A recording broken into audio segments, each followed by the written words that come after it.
Ladies and gentlemen, thank you so much again for coming on the Violin Podcast. With me today on a Zoom call, I have Marcelo Gonzalez, who is currently based in Chile. How are you today, Marcelo? Very good.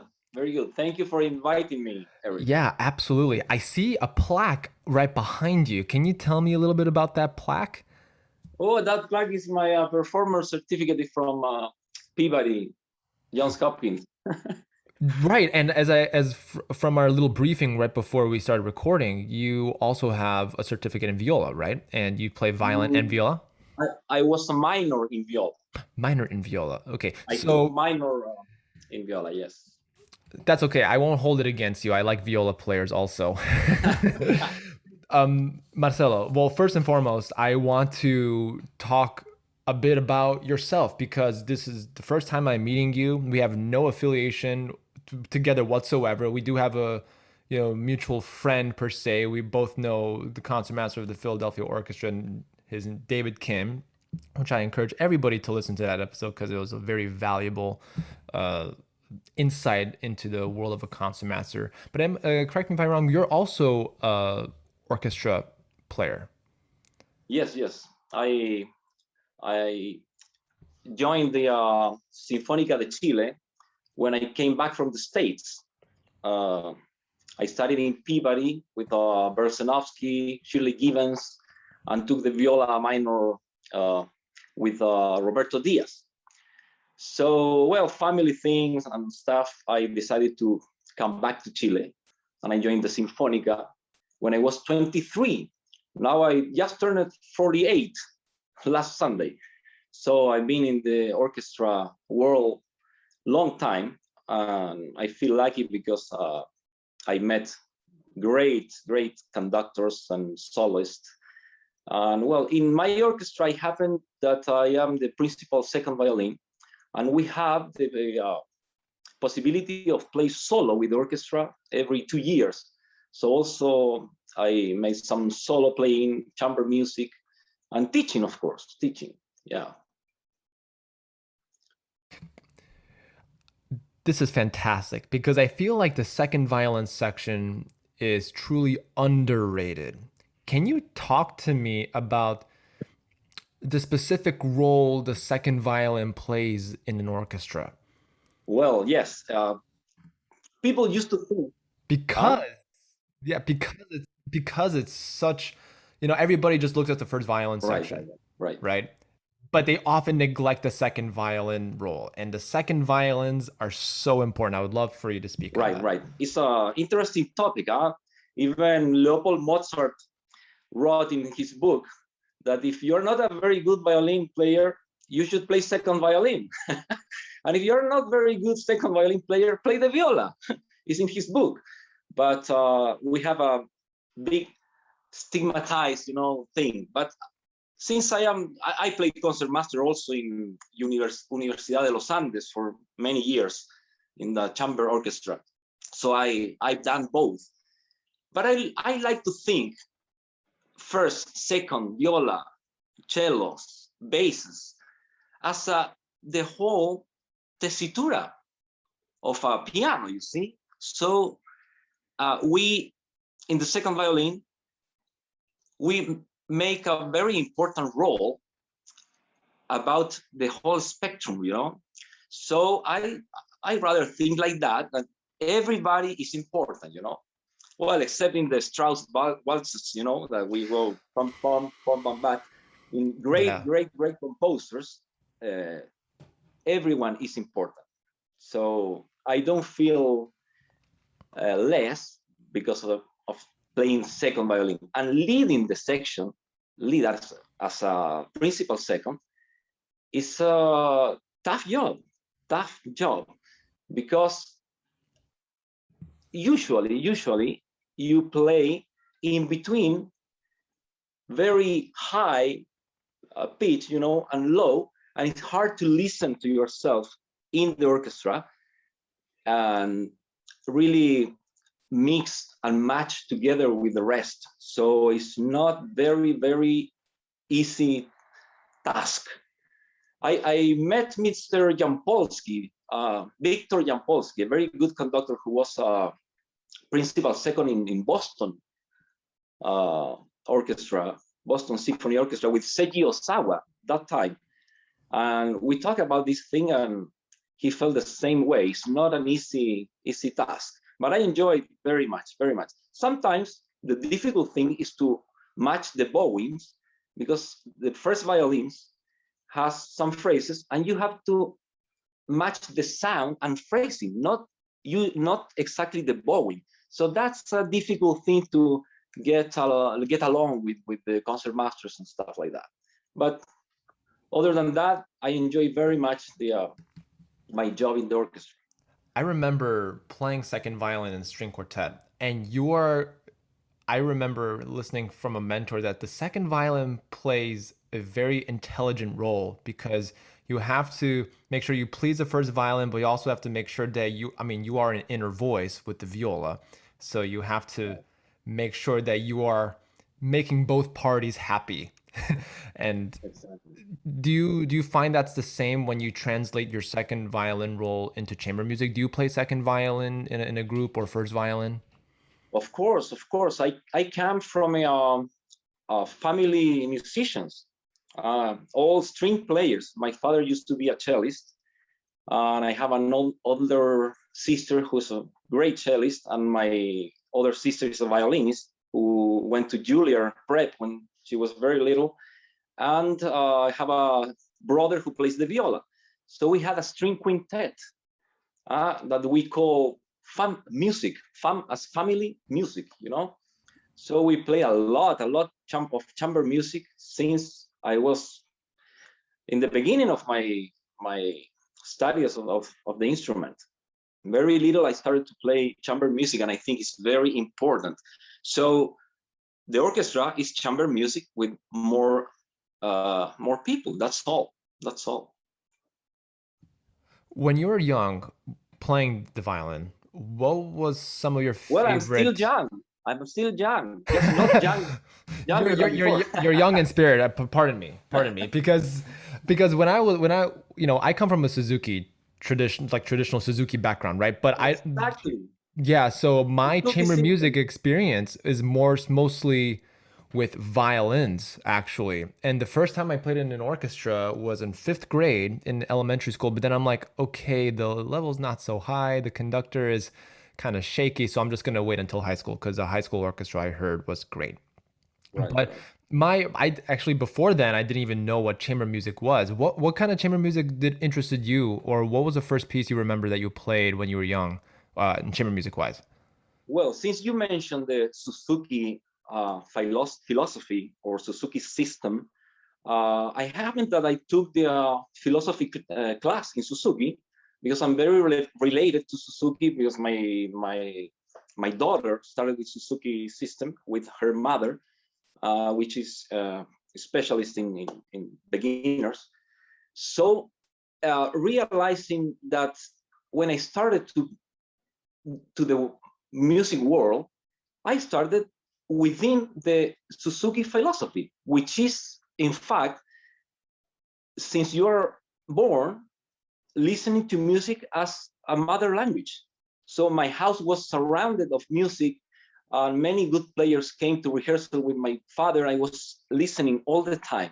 But I remember the first pieces. Well, I used to play a second violin also in the quartet and quintet with my family, and I remember very well some Mozart quartets when I was like 10 years old. And I wasn't so good in sight reading, you know. So my sister used to get mad at me. Oh, you're taking so slow, and come on, read it faster. Like she was. For the record, I was like that too. My sight reading was not good at all when I was a baby. But I'm so glad that you resonate with Suzuki and your family is embedded in the Suzuki tradition, because I think people often get misled, like, oh, this is the Suzuki method, you need to follow the structure. But as a matter of fact, when I was interviewing Ruth Bronze, who is the inventor of the bowhold buddy, Mhm. and I encourage listeners of the Violin Podcast to go back to that episode. She mentions that she's like a fourth generation musician, similar to like what you are. Family was embedded around the house, and she met her mother no, excuse me. This is why we edit. the Her mother was in a Suzuki conference in Japan. I think it was maybe a violin conference, and bumped into to Dr. Suzuki in the elevator. It's like, "Oh, hello, my name is Dr. Suzuki." It's like, "Hello, my name is Miss Braun." So Suzuki method, Ruth Braun's method. So I like to think of the Suzuki method kind of like a template, and then as I'm sure you know, you teaching wise, teaching philosophies are more or less the same with the talent education, but you can work your way around it as such. Do you you said your daughter is a violinist. Did you teach her, or Right. did your wife teach her? No, her mother Mm, teaches her. Yeah, her mother. since 2 years old. Yeah, her mother is specialist in Suzuki, Roland, and stuff like that. Yeah. Yeah, and talk to me about your teaching philosophies. So how was your teaching experience the last couple of years with the midst of the pandemic and the Zoom lessons and whatnot? Well, to tell you the truth, it's kind of frustrating because I teach for private lessons now because I got tired of the college teaching and stuff like that. The organization is kind of difficult, so only private now. And it's frustrating the pandemic because on Zoom you can work on rhythm, on intonation maybe, but really nuances and colorful of the music and phrasing is difficult with a machine. It's much easier. I mean, with in a screen, in a digital screen. I prefer in person, of course, much more. So in that way, it's frustrating, but they say that the most successful people adapt. So we have to adapt to the reality in the whole world. So I feel lucky that we have that kind of technology now. Imagine the pandemic 30, 40 years ago that we used to dream about a video call with someone. We used to see cartoons, imagining that. You remember these Japanese cartoons? My And now it's goodness, reality. yeah. And we are talking to each other in the same timing thanks to that. So we have to appreciate what we have too, right? I'm grateful for technology also, but from what similar to your experience, I also deal with a lot of beginners and some advanced and intermediate students. And I felt for me, the kids who suffered the most were Suzuki Book One, so age 6 through 8, and then kids in middle school who were, 9, 10, 11 years old. I felt for me, those were the age groups that were kind of difficult to connect with because they're still trying to develop their identity, and also just like the violin playing, as you say, the nuances in person, it doesn't compare to what a machine can do. Although we're Right. grateful, it's a good supplementary case. Like you can supplement the computer into the education, but you can't make it full time, in my opinion. Right. I agree. Yeah.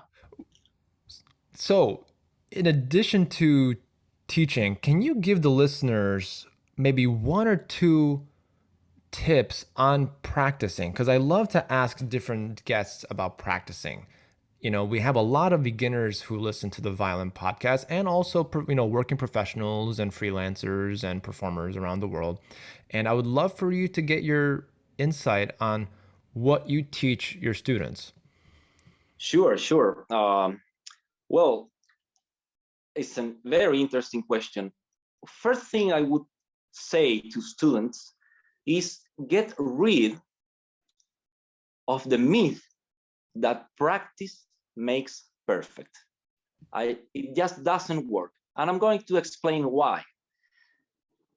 We have this neuromuscular system that has memory. You repeat something and it becomes natural. That's the idea.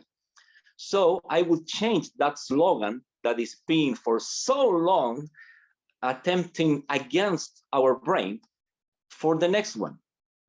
Practice makes permanent what you practice. So if you repeat wrong 10 hours per day, it doesn't work. If you practice smart for 1 hour a day, it's much better. So I would say to students, repeat the right way. And I have, this is funny because with the students, I have the experience that they practice wrong until they get it. And then they stop. No, the practice starts in that exact moment. Just figure out how to do it and do it right, do it well, and repeat that as many times as you need in order to already not need to think on stage about it. That's the first thing. And second thing, and I think there's no more, as Leonid Kogan said, get the love for practicing, more than for performing. Get love for practicing, and that's very, very nice. I tell to my students, practice, and take it as a very religious thing, you know, like praying. Just practice and practice well. If the passage is working, keep practicing, keep repeating it. And I just saw a very interesting YouTube video of this Dorothy DeLay series. Inka Zuckerman, so smart, just talk about these things, just practice. And the next day, we humans have this funny brain that we forget things. So next day you have to repeat again. And the love for that is like a martial arts, like everything, gymnastics. We forget, because of the artistic part of it, we forget that we are athletes on our fingerboard with the bow. The athletic and gymnastic things you have not, you shouldn't forget about it. You have to keep in shape. Yeah, I think that's one of the downfalls of the Suzuki method, because the Suzuki method like teaches repetition, and it's like, no, practice makes perfect. Practice makes perfect. I feel like as a culture, as a society, we want things really quickly. It's like, if you practice a lot, you'll perfect it. But I absolutely agree with you. Actually, it's so funny you say that, because I have made a recent video on YouTube about making practice permanent. I think it's the ability Right. to make it a regular part of your day as a practice, even if it's like an hour and a half. You're keeping that consistent time every single day to practice. And I have I love. third point. Third, Oh, please do share. don't forget your scales and arpeggios and Amen. some double stops. Some maybe double stops are not completely necessary all the time, but scales and arpeggios are very, very important. Amen to that. And why? Because intonation is not just playing one pitch correctly, it's intervals. You see, it's the relativity of intervals. Doesn't matter if you have perfect pitch or relative, very good trained at the relative pitch. I don't have perfect pitch, I have relative pitch. So it's very important to have the intervals played correctly, which is very hard and a long journey in scales. So for students, don't forget your scales every day. Scales and arpeggios. You can say intonation is a lifelong battle. Right.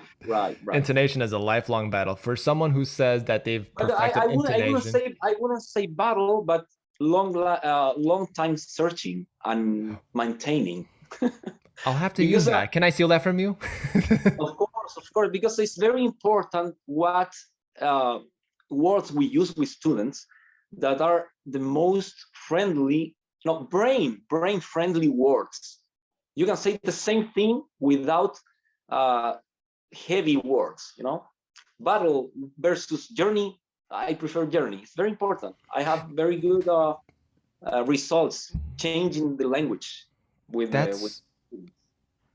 I would love for everybody to take note of this, because how we trick our brains is very important because because I heard someone, maybe a mentor or a teacher say, yeah, intonation's a lifelong battle. But I love the way you rephrase that. It says, you know, you want to make sure not practice makes perfect, practice makes permanent, and having a love for practice, journey with good intonation, search for good intonation. That is just gold for anyone who wants to get better in intonation because scales and arpeggios are the way to go. In Western classical music, all you're doing is just playing scales and arpeggios. Right, right. But then we get to a certain conversation about equal temperament, just intonation, melodic That's a very, intonation. very interesting subject too. If we play with orchestra, with piano, I rather, and this thing, I had a lesson with Lomo Mintz once. We were talking about this thing, and he is totally right about it. Go temper, well-tempered clavier, use that intonation on your violin. Now, if you're playing some Bach solo, sonatas and partitas, maybe you can use natural intonation, but although using that, your open strings are not gonna match all the time. Yes, especially that, And then, especially that first chord of the Bach G minor adagio. You just have to tune and you kind of have to pray before before you play it, so that way the top G matches the open G and make sure the open strings are not out of tune. right, exactly, yeah. I would love to. We've talked a lot about practicing. We've talked a lot about your role in orchestra, but I want to talk about your role as an entrepreneur because I love this topic of music business in combination with the classical music world. And you've created a very unique product, and you're the first person that I've had on the Violin Podcast that has invented a new kind of shoulder rest. So, talk to me about your shoulder rest, how you make it, the design, the inspiration behind the design, and we'll go from there. Okay, okay. Well, that's also had been a very long journey. Uh, since I remember, I felt in love with music and with the violin, with the instrument itself, and always inventing new things. I used to make my own timbres when I was like 11 years old. Craving, and as a matter of fact, I have it right here. It's my first timbres. You see the holes there. Cool. I love it. But I don't use it anymore, but I varnished it myself when I was 12 or 11 years old. It's pretty flat from what I see. Am I right? Pretty flat, and maybe should have been more curved. But this is a piece of history in my drawer. So always investigating about this. To tell you the truth, as many violinists, if they don't confess it, I know they have feel this.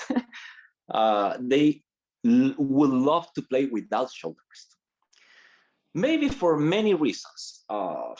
First of all, when we are just beginning and we're in love with violin, we think that it looks so beautiful, the violin without any shoulder rest, and also the great masters didn't use shoulder rest. But be careful on this one, because the old master didn't use anything on the violin, but they all used something under the clothes, like this with a sponge or something harder. Pinka Zuckerman used to use the door stopper from Galamian Studio. I didn't know that. Really? Did he do that? And why? Why? Because it was stiffer than a sponge. Yeah, he played a couple years ago with our orchestra, and I had a conversation with him, and we talked about this. Now he uses a bunch of handkerchiefs wrapped in this anti-skidding carpet thing, So he puts under the clothes and doesn't move too much, but still not as a sponge. But imagine a lot of handkerchiefs wrapped in that is stiffer. So. Well, that was a couple of years ago that I had that very lucky conversation with him in life. But going back to to the roots of why I came with this shoulder rest, I try everything, sponges under the clothes, a sponge with an elastic band to the violin, attached to the violin, the Kuhn rest, and the wall forte primo, forte secondo, everything. Let's not mention the Bon Musica. Well, all of them. Well, Bon Musica was later. But the Kuhn was one of the first one. So then I started to play without any shoulder rest at all because I didn't like anything, But since I am a strong believer that in order to have a healthy posture, you have to try to raise the shoulder the less possible. Maybe it's impossible not to raise it because you have to get the violin, with a nice grip here. But you have to fill in that space if the violin doesn't do it. So my teacher, Berl Senovsky, had a very, very short neck. So he put the violin on a very straight shoulders like this, and the violin was just there. So imitating that is not good. Maybe imitating the sound and musicality, that's better. But the posture, you have to adapt to yourself. So I didn't like the Kuhn, I didn't like the way they sounded, the way they looked. So I started to develop this design of the shoulder rest. Based when I was older, I studied the math and stuff like that. I knew the Fibonacci's golden proportions, and I know the Strad model. This is Strad model, not a Strad, but the Strad model are made like that, all in proportions. So I had to design something within that. And it took me about 6 months to design that very simple shape. Because if you see the shoulder rest, it's an asymmetric piece. You see, it's an asymmetric thing that has to match the violin, So to make this asymmetric shape in golden proportions, you have to use a compass and draw and look for the calculating the golden numbers, make every curve of it match, you see. So I feel that my shoulder rest is not an invention, because shoulder rest is from invented for a long time ago, but it's a new design, see? Yes. Mm-hmm. So I have the wide part of the violin and the narrow part, and this matches the parts of the violin. So I came up with the materials, like using cork in conic shape, because it's within the violin. You have the pegs, conic pegs, the end pin. So I feel that this is part of an instrument. And what's the matter of putting something to the violin like this and using something again under your clothes is very similar. So I feel this is more natural and wood made. So plastic, I don't like to match, although they make some very good plastic teal pieces for cello, and it sounds good. But I feel it matches. Maybe not for all, but I felt that way when I designed it. So the other thing that I like about it is that you can put it anywhere on the violin, see? So you can rotate it, move it this way, because you're not depending of the edges of the violin. That's why we use the special glue, but you can use a rubber band too. And I can tell you that every test that I made with this, in some violins is more powerful the sound, in some is more sweet sound, in other ones is brighter, in other ones is darker, but in all of them is a more free sound, because you're not squishing, sorry, you're not squishing the violin. So it's very natural. You just raise the violin. It looks very natural, I have to say, and it's such an interesting design, because actually I follow you on Instagram also, and do you use wine cork to attach? No. They are corks that they made for these essay tubes, glass tubes, and it comes in different for biochemics and scientific people, you know. Of course, yeah. I mean, I don't suggest people like, using a wine cork and then putting glue and then on their violin, of course, right? Right. But it's such an interesting design. And what right off the bat, I noticed that it's also flat, so you're trying to replicate that close to body experience. But I'm noticing that near on the side of where the chin rest is, the side, the large, I see you do use a centerpiece chin rest. I couldn't Oh, tell. no, I use the Teca You did side, the Tekka, yeah. So but I not I completely was side. It adjusting. goes over the tailpiece. Yeah, It goes that's a the little one. bit over the tailpiece. Right. I was just gonna say that it's actually quite the opposite of what you are doing, because when you go down to the shoulder, you would expect that it's a larger surface area that you need to cover, but you're actually doing the opposite. The larger part of the shoulder rest actually lays on the shoulder, not so much on the chest. From what Right. I'm Well, seeing. this one is as my friend Giora Smith said, it's more for collarbone players because you feel the collarbone in one side and the shoulder in the other one. So you have two important points of contact here. Yes, I'm And I'm one of those players. I'm a collarbone player too. what I don't like about the curve like this is that you have only one important contact point, and you can see after using so many years a shape like that, the feet of the shoulders, they tend to open a lot, you know. They do. So why flat? Since you mentioned flat, I like flat because it helps a little more this motion that you need to do playing the G string, going to the E string, and this motion is very important, you know. I'm not saying that you cannot do this with a Kun or any other shoulder rest, but for me, it's easier with this one, and it's more natural, you see? And It's based on what working. I heard with your sounds now, it sounds quite resonant. It sounds Oh very yeah, clear and articulate. So when it you try doesn't to, take sound of the violin at all, this shoulder rest.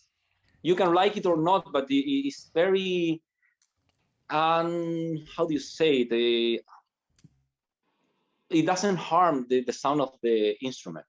It it doesn't harm the only, sound. yeah, it only improves it. It only enhances Right, it, which right. which is what I want to emphasize to the listeners, which is it's a very fascinating design because there are a lot of wooden there are a lot of wooden shoulders that I can think of. There's the Kun Bravo, there's the over $300 Perastro one, and that one you can like put in the microwave, bend it a certain way. I know like Leonardis Cavacos plays on that one, and then but this is a very simple approach. Like there are two contacts.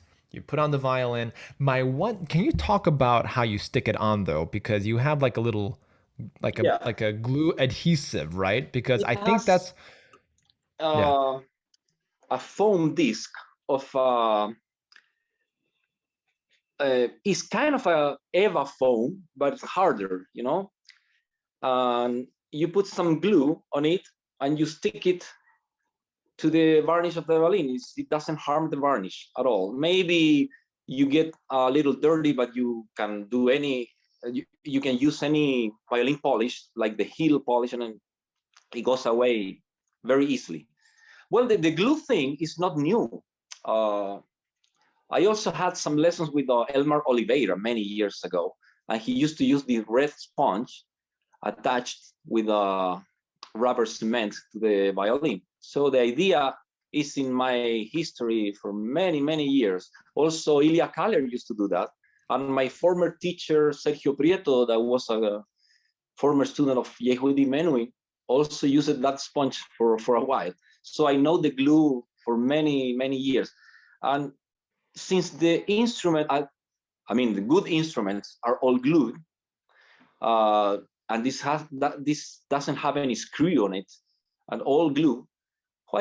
Why not taking advantage of this already proven method? You know, now no, you, we have all these microsuction tapes and these whole new materials that are for sticking the cell foam to the car. And believe me, I tried it, and maybe it works for the kids version that we are working on right now, but it takes away a little bit of the sound. But it's an alternative for some people that doesn't want to use the glue, but the glue is the best for sound right now. And some violins are with funny arcing, you say arcing, right? The arc of the violin, and are not very even. So sometimes they have any problem getting the forefeet to land on the instrument, but you can adjust it with extra pieces of foam or anything. I leave that to the player. I know that they can fix their own. There's no perfect solution for anything, but I felt that this shoulder rest can help a lot, and I'm very very happy that many great violinists have used my shoulder rest for many years, like Sergei Krylov and Ray Chen. Also is a very good friend of mine that I designed a special shape for him, but he used the same system.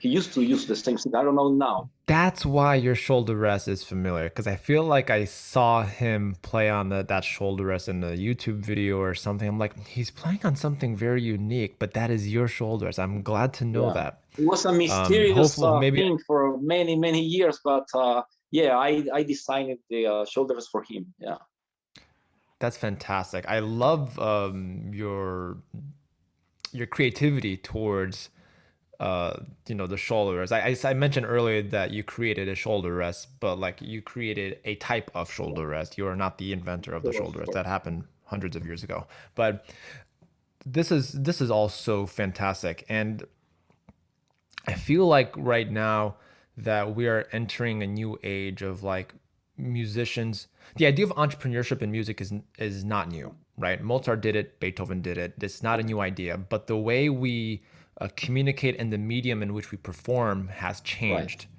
right.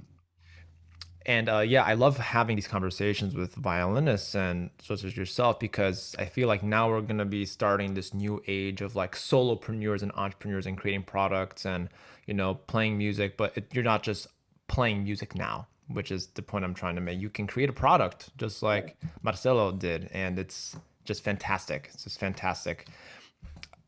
I've taken too much of your time, and I just want to say thank you so much. There's one last thing that I want to ask you. What are some of your hobbies outside of violin? Because everybody has a hobby outside of music that they want to take a break from, and yeah, what are some things that you do? Well, I have many hobbies, many hobbies. Starting for tennis playing, which I don't play too much now because I had the rotator cuff repair, because of playing without shoulder rest too many years. No. Oh no, well, yeah. Yeah, well, also for students, if I can share my experience, we know Franco-Belgian bow hole, right? Oh yes, I teach that. Okay, and we know the Russian bow hole, which actually is not Russian, because it's only our pupils, and our was from Hungary, right? And he has this bow hole, but Russians also use the Franco-Belgian. So if you see, this rotates your shoulder, and this one released. So I also tried this in my youth. Not good for me, because the shoulder gets injured with time. Maybe you can do different sounds, but now I'm more fan of the Franco-Belgian bow hole. So it's the same thing. I do the same thing because and this is what I tell my students all the time. So I'm gonna have them listen to this episode, and I'm so glad that you say that, because it may sound cool, right? Like there are violinists out there like Kavakos and Joshua Bell. They do the Russian bow thing. Yeah, like for me it doesn't work. I'm like you, Belgian Franco, nice and relaxed. Try to keep the shoulders balanced and bouncy so I can play and stay relaxed for longevity of playing the violin. Well, I mean, my father used to say, if it sounds good, well, do whatever you want. But also you have to think in long-term healthy posture, because already playing the violin is not natural at all. So we have to just fight a little bit, or find the best way to get along with that posture, you know. But going back to my hobbies, well, tennis also. I don't play much now, but I love table tennis. I'm a very, very uh, table tennis lover, and water ski, snow ski, and lately RC planes. You know, I love them. I love And I also carving wood. I like. carving wood, obviously, because you created a fantastic shoulders, which I hope to try out one day, and hope to visit you in Chile. That I've never been to Chile, and I have a lot of Oh, friends in you Latin will love it, America. I especially have the south of it. south of it. Okay, well, I'll have to definitely pay a visit to you. I have to pay a visit to my friend in Ecuador and Brazil. I have like country. I have to bounce from country to country in Latin America. So I'm really looking forward to that time. But Marcelo, thank you so much for offering your wisdom. And if you're not following Marcelo on Instagram, take a look at his shoulder rests. It's super interesting design. And I'm definitely going to try to make sure that I will get a hold of one myself. And people, Marcelo, how can people get a hold of you if they have any more questions about the shoulder rest, or if they have any questions Well, about you? they can write me a DM in Instagram. On Instagram, Marcelo Gonzalez Echazu. It's a kind of long, but and also you can visit Giora Smith webpage, and you can pre-order the shoulder rest there. And any question, I'm willing and able and more than happy to answer, and collaborating about uh, any doubts that maybe students have and stuff like that. Sure. Yeah, and of course, this episode of the Violin Podcast will be on YouTube, and I'm gonna try to make a separate link of you describing the shoulder rest, and I'm gonna put that in the podcast notes for you to take a look at. I'm also gonna include Marcelo's Instagram handle in the podcast notes, so for you to follow and take a look at as well. Marcelo, thank you so much for your time. Really appreciate Pleasure. you. Yeah, thank you so much.